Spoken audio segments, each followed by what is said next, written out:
ओम जय गायत्री माता। दोस्तों, आज हम गायत्री माता के बारे में जानेंगे और समझेंगे कि उनका मंत्र कितना शक्तिशाली है।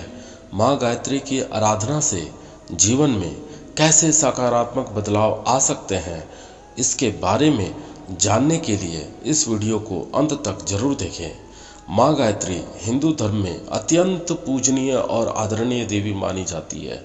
उन्हें वेदों की माता और सर्वशक्तिमान देवी के रूप में पूजा जाता है। माँ गायत्री त्रिदेव ब्रह्मा, विष्णु और महेश की शक्ति और त्रिदेवियों सरस्वती, लक्ष्मी और पार्वती का समन्वय है। गायत्री माता की उपासना से ज्ञान, बुद्धि और आध्यात्मिक शक्ति की प्राप्ति होती है। गायत्री मंत्र को सबसे पवित्र और प्रभावशाली मंत्र माना गया है। यह मंत्र ऋग्वेद से लिया गया है और इसका जप व्यक्ति की आत्मा को शुद्ध करता है और इसे दिव्य ज्ञान की ओर अग्रसर करता है। गायत्री मंत्र इस प्रकार है: ओम भूर्भुवः स्वः तत्सवितुर्वरेण्यं भर्गो देवस्य धीमहि धियो यो न प्रचोदयात्। इस मंत्र का अर्थ है, हे परमात्मा, जो सृष्टि का पालन करने वाले हैं, जो दुखों को हरने वाले हैं, जो सुख स्वरूप है, उन परमात्मा की कृपा प्राप्त हो, वे हमारी बुद्धि को सन्मार्ग पर प्रेरित करें। माँ गायत्री की उपासना विशेष रूप से शुद्ध मन और सच्ची भक्ति से की जाती है। ऐसा माना जाता है कि माँ गायत्री की आराधना करने से सभी मनोकामनाएं पूर्ण होती है और जीवन में शांति, समृद्धि और सुख की प्राप्ति होती है। गुरुदेव पंडित श्री राम शर्मा आचार्य भारतीय आध्यात्मिकता के महान ऋषि, विचारक और समाज सुधारक थे। उन्होंने गायत्री मंत्र की महिमा को जन जन तक पहुंचाया और समाज में नैतिक और आध्यात्मिक जागरण के लिए अनेक कार्य किए। यहाँ उनके जीवन से जुड़ी कुछ प्रेरणादायक कहानियाँ प्रस्तुत हैं। पहली जो कहानी है, गायत्री साधना की शुरुआत। श्री राम शर्मा आचार्य का जन्म 20 सितंबर 1911 को उत्तर प्रदेश के आगरा जिले के आंवलखेड़ा गांव में हुआ था। वे बचपन से ही अध्यात्म और साधना की ओर आकर्षित थे। जब वे मात्र 15 वर्ष के थे, तब उन्हें अपने गुरु एक दिव्य पुरुष से आशीर्वाद मिला। गुरु ने उन्हें गायत्री मंत्र का उपदेश दिया और साधना के लिए निर्देशित किया। आचार्य जी ने अपनी साधना का प्रारंभ माँ गायत्री की आराधना से किया।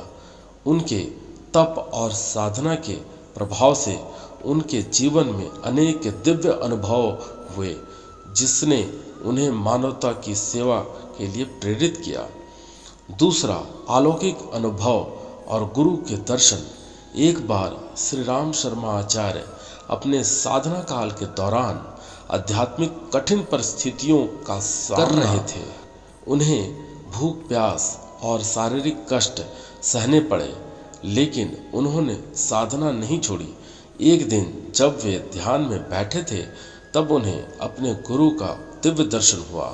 गुरु ने उन्हें आशीर्वाद दिया और कहा कि उनकी साधना सफल हो रही है और उन्हें निरंतर इसी मार्ग पर चलते रहना चाहिए।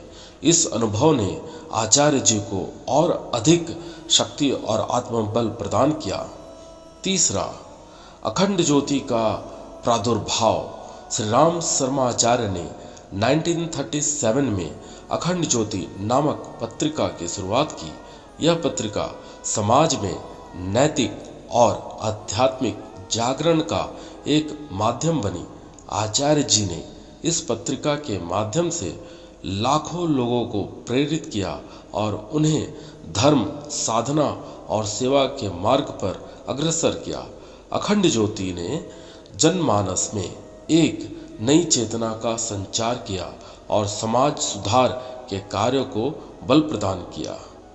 चौथा, युग निर्माण योजना।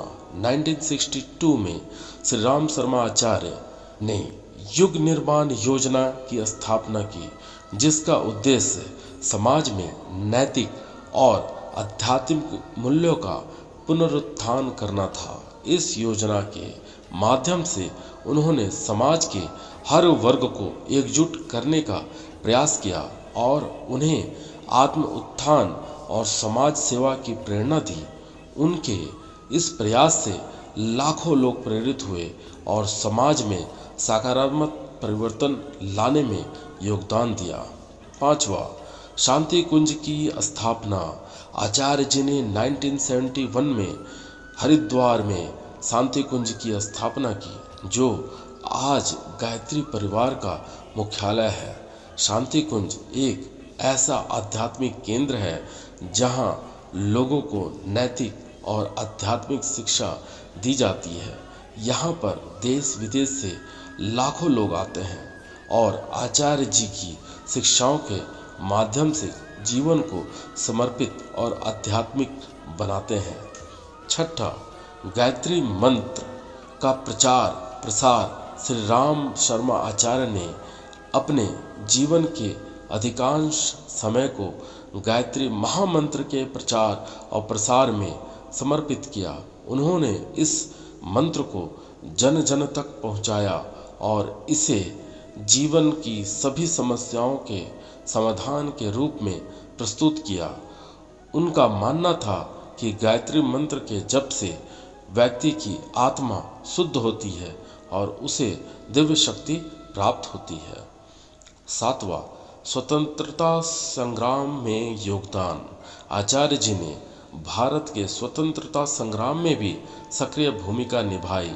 वे महात्मा गांधी के नेतृत्व में चल रहे आंदोलनों में भी शामिल हुए और समाज में जागरूकता फैलाने का भी काम किया।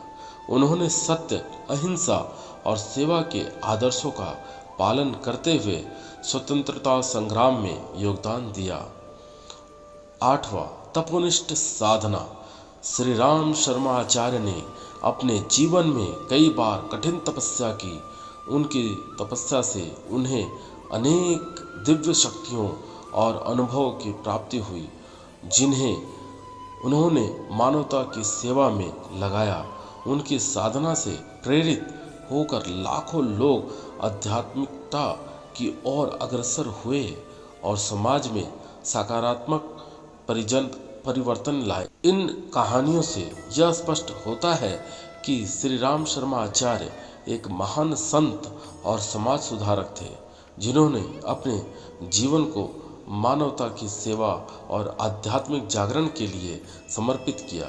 उनके विचार और कार्य आज भी लाखों लोगों को प्रेरित करते हैं और उन्हें नैतिकता, सेवा और साधना के मार्ग पर चलने के लिए प्रेरित करते हैं। माँ गायत्री की कृपा आप पर सदा बनी रहे। अगर आपको यह वीडियो पसंद आया हो तो कृपया लाइक करें और इसे शेयर करें, ताकि और लोग भी इस ज्ञान के लाभान्वित हो सकें। अपने विचार हमें कमेंट में बताएं और चैनल को सब्सक्राइब करके, ताकि आप हमारी आने वाली वीडियो से जुड़ सके। धन्यवाद।